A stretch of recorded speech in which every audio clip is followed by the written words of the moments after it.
તો ચાલો બાળકો, આજે આપણે શિવાજી મહારાજને યાદ કરીએ. શિવાજીએ ધીમે ધીમે મોગલોની સાથે સાથે અંગ્રેજોને પણ પાઠ ભણાવવાનું શરૂ કરી દીધું. આપણે સાંભળ્યું હતું ને ગયા વખતે. તો આ વખતે તો શિવાજીએ અણધાર્યો છાપો માર્યો. કોના પર? એક સાંજે ગુપ્તચર આવીને સમાચાર આપી ગયો. ત્યારથી શિવાજી મહારાજ ઊંડા વિચારમાં પડી ગયા હતા. કારણ કે શાહિસ્ત ખાનની વિશાળ ટુકડીઓ ગામે ગામ ફરતી, પ્રજા પાસેથી બળજબરીપૂર્વક અનાજ ઉઘરાવતી, કર વસૂલ કરતી અને જે લોકો ઇનકાર કરે તેની સામે અત્યાચાર કરતા.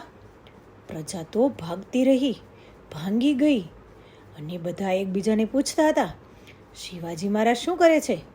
શિવાજી મહારાજ આ અત્યાચાર સામે હાથ જોડીને બેસી રહેશે તો અમારું રક્ષણ કોણ કરશે? શિવાજી અમારી વારે ક્યારે આવશે? અમારું પ્રાણ પંખીડું આમને આમ ઉડી જશે.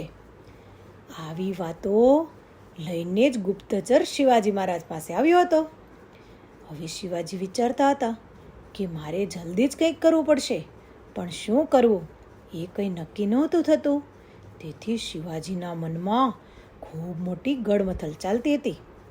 તે જ દિવસે રાત્રે મોડી રાત સુધી શિવાજી મહારાજે મોરોપંત પિંગળે, સર્જેરાવ જેધે અને નેતાજી પાલેકર સાથે મંત્રણાઓ કરી અને નક્કી કર્યું કે શાહિસ્ત ખાનના એકલ દોકલ સરદારને હરાવીએ હવે નહીં ચાલે. 1 લાખની વિશાળ સેનાની 1-2 ટુકડીઓ હારી જાય, મરી જાય, તેનાથી તો મોગલોની કોઈ ફેરક જ નથી પડવાનો. શાહિસ્ત ખાન વધુને વધુ સૈનિકો દિલ્હીથી મગાવી શકે એમ હતો. તો પછી હવે શું કરવું?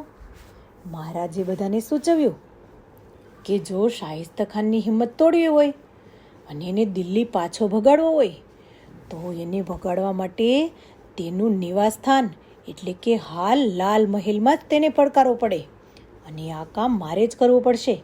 તમારે બધાએ મને સહાય કરવાની છે. કેવી રીતે હુમલો કરવો, કેવી રીતે પાછા ભાગીને આવવું, આ બધી બાબતો વિશે તમે બધા વિચારજો, હું પણ વિચારીશ. અને બાળકો, તમને ખબર છે આ લાલ મહેલ પર હુમલો કરવાનું કામ સહેલું નહોતું. 1 લાખની વિશાળ ફૌજ લઈ શાહિસ્ત ખાન પુણેના લાલ મહેલમાં મુકામ નાખીને પડ્યો હતો. સીધા યુદ્ધમાં કોઈ આવી રીતે તેની સામે ફાવે એમ ન હતું. કોઈ ચાલાકી કરી અંદર ઘૂસી જઈ અને વિશાળ લાલ મહેલના 50 જેટલા ઓરડામાંથી શાહિસ્ત ખાનને શોધી કાઢી તેના પર હુમલો કરવાનું તો ખૂબ જોખમી ને કપરું હતું. એટલું કામ કદાચ સાધી શકાય તો પણ વીજળીની ઝડપે હુમલો કરી પાછા છટકીને આવવું, ભાગી છૂટવાનું તો અશક્ય જ હતું. વિશાળ મોગલ સેના પીછો પકડે ત્યારે પુણેથી રાયગઢ સુધી પહોંચવું એ તો ખૂબ મુશ્કેલ બની જાય. આ બાબતે બધા જ વિચાર કરવા લાગ્યા અને મહારાજના મનમાં તો આખી રાત ગડમથલ ચાલી. આમ છતાં સવારે વહેલા ઉઠ્યા, પ્રાતઃ કાર્ય પૂરું કર્યું, મંદિરમાં જગદંબાના દર્શન કર્યા અને પછી ગયા તેમને જ્યાં ઉર્જાનો સ્ત્રોત મળતો હતો ને બાળકો, તેવા જીજા માતા પાસે.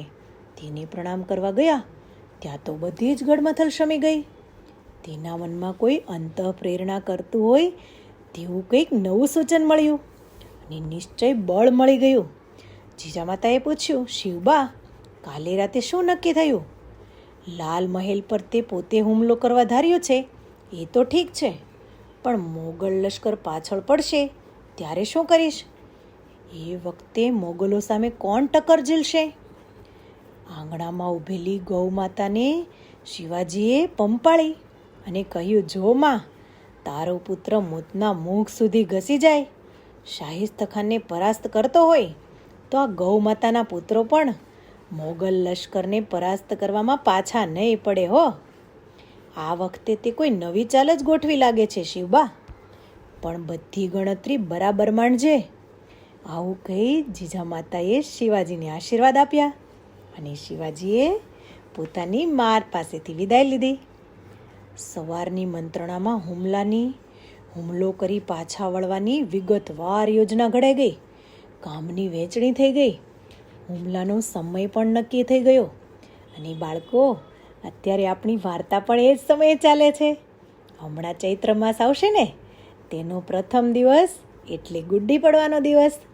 તે શુભ દિવસને શિવાજી મહારાજે હુમલાની વિગતવાર યોજના પોતાના સાથીઓ અને સેનાપતિઓ સમક્ષ મૂકી દીધી.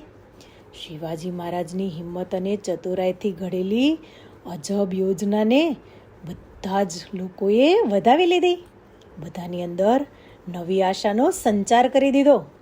અઠવાડિયા પછી રામનવમી આવતી હતી. રામનવમી પહેલાંની રાતે હુમલો કરી વીજળી વેગે સવાર સુધીમાં પાછો આવી જવાનું નક્કી કર્યું. અને સાથે સાથે બાળકો, મુઘલોને તો રમજાનનો મહિનો ચાલતો હતો, એટલે મુઘલ સૈનિકો મોડી રાતે રોજા છોડવાની ધમાલમાં પડ્યા હોય ત્યારે છુપા વેશે ચાલાકીથી ગુપચુપ અંદર પ્રવેશી જવાનું નક્કી કર્યું. લાલ મહેલમાં તો શિવાજી હસતા રમતા મોટા થયા હતા, તેથી તેની તસુએ તસુથી શિવાજી પરિચિત હતા. ક્યાં બારણું છે, ક્યાં બારી છે, ક્યાંથી ઘૂસવું સહેલું પડશે, શાહિસ્તખાન ક્યાં સૂતો હશે ને બાળકો, એની પણ શિવાજી મહારાજને ખબર હતી. એ વાત પણ એના મનમાં અંકાઈ ગઈ. ખૂટતી વિગતો ગુપ્તચરો દ્વારા મેળવી લીધી અને શિવાજી મહારાજે લાલ મહેલમાં જઈ શાહિસ્તખાનને પછાડવાનું, પડકારવાનું કામ પોતાના હાથમાં રાખ્યું. શિવાજીની સાથે આવનારાઓમાંથી કોણ ક્યાં રહેવાનું છે, શું કરવાનું છે, કેવા સંકેત કેવી રીતે હુમલો કરવાનો છે, કેવા સંકેત કયા રસ્તે ભાગી છૂટવાનું છે, એની ઝીણવટપૂર્વકની ખાતરીપૂર્વક બધું જ ગોઠવી દીધું. શિવાજી મહારાજે અંદરના હુમલાને દોરવાનો હતો. મોરોપંત અને નેતાજી પાલકરને લશ્કર સાથે બહાર દેખારેખી કરવાની હતી અને પાછા વળતી વખતે પીછો પકડતી મોગલ સેનાને છેતરી અથડાવી કૂટાવી મારવાનું કામ આ બંનેને સોંપાયું હતું. એ સમય તો આવી પહોંચ્યો બાળકો. શિવાજી મહારાજે ઢાલ ને તલવાર બાંધી 400 સૈનિકો સાથે રાજગઢમાંથી હુમલા માટે બહાર નીકળ્યા. પુણેથી એકાદ ગાંવ દૂર એક ખેતર પાસે અટક્યા. આગળ વધવાની તૈયારી મહારાજે કરી ત્યારે આઠમનો ચંદ્ર આકાશમાં ઊંચે ચડી ચૂક્યો હતો. સર્વેરાજ જેધીને ઘોડા તૈયાર રાખી રાહ જોવા ઊભા રહેવાનું કહી 200 સૈનિકો સાથે શિવાજી મોગલ છાવણીમાં કોઈ પણ જાતના ખચકાટ વિના પ્રવેશી ગયા, જાણે પોતાની છાવણીમાં ફરવા નીકળ્યા હોય એમ. શરૂઆતમાં કોઈ ચોકીદારે ટોક્યા તો તેને જવાબ મળ્યો, પહેરો ભરી પાછા આવી રહ્યા છીએ રોજા છોડવા માટે, બહુ ભૂખ લાગી છે, તમે રોજા છોડ્યા કે નહીં? ચાલો ત્યારે ખુદા હાફિઝ. બાળકો, શિવાજી મહારાજ આવા બનાવટી મુગલ સૈનિક પણ બની જતા.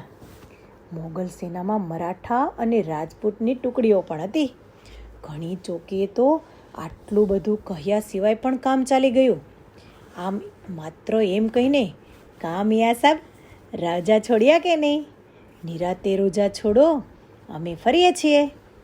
ઊંડે ઘૂસ્યા પછી કોઈ રોકટોક પણ રહી નહીં. આટલે ઊંડે સુધી કોઈ પારકું હોય એવી શંકા કોને આવે? શાહિસ્તખાન તો ભોર ઊંઘમાં સૂતો હતો. એ ખંડમાં એક બારી પડતી હતી, ત્યાંથી અંદર ઘૂસવાનું ગોઠવાયું હતું. પણ બાળકો, એ બારી તાજેતરમાં જ ઈંટથી ચણાઈ લેવાઈ હતી, એટલે અણધારી મુશ્કેલીઓ ઊભી થઈ. મહારાજે કહ્યું, હાથ લાગે તે સાધન વડે દિવાલને તોડી નાખો, ઘૂસવાની જગ્યા કરો. ઈંટો તોડવાનો અવાજ તો થયો, પહેરેદારો જાગી ગયા, પણ આપણા માવડા સૈનિકોએ અચાનક હુમલો કરી પહેરેદારોને ઢાળી દીધા અને ચૂપ કરી દીધા.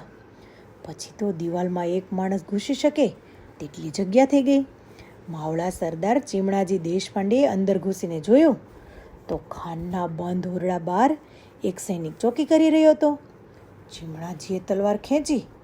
મોગલ સૈનિક છળી જઈને ભાગ્યો અને ચારે બાજુ દોડધામ મચી ગઈ. કોલાહલ સાંભળી ખાન તો જાગી ગયો. તેને કંઈ સમજાય તે પહેલાં તો નજર સામે તલવાર ખેંચી ઊભેલા શિવાજીની મૂર્તિ દેખાણી. તેની બેગમો બાંદીઓ પણ જાગી ગઈ. કોઈએ દીવો બુઝાવી નાખ્યો. ઘોર અંધારામાં દોડધામ કલબલાટ મચી ગયો. શાહિસ્તખાનનો યુવાન પુત્ર અબ્દુલ ફતેહ ખાન જાગી ગયો અને શાહિસ્તખાનનું નામ પુકારી ભાગવા ગયો ત્યાં તો તેના પર સર કરતી તલવાર પડી અને જખમી થઈને જમીન પર પડી ગયો. આ બાજુ બેગમોએ શાહિસ્તખાનને પોતાના જનાનખાનામાં પડદાની પાછળ છુપાવી દીધો. તેણે તલવાર બહાર કાઢી પડદો ફાડ્યો અને શિવાજીની તલવારનો વાર તેના પર પડ્યો. ખાન તો મોટેથી બૂમ પાડી ઉઠ્યો. શિવાજી સમજી ગયા કે પોતાની તલવારે કામ કરી લીધું છે. અંધારાનો લાભ લઈ ભાગી છૂટવાનો સંકેત પોતાના સૈનિકોને કરી દીધો.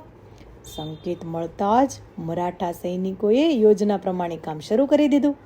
શિવાજી આવ્યો છે, મરાઠા આવ્યા છે, બચાવો, ભાગો, દોડો એમ પોકાતા તેઓ મુખ્ય દરવાજા તરફ દોડી ગયા.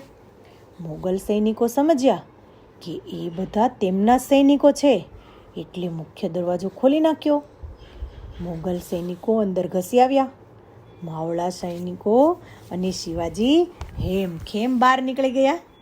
અને બાળકો, હવે પછી શું થયું તે આપણે ફરીથી જોઈશું. આવજો.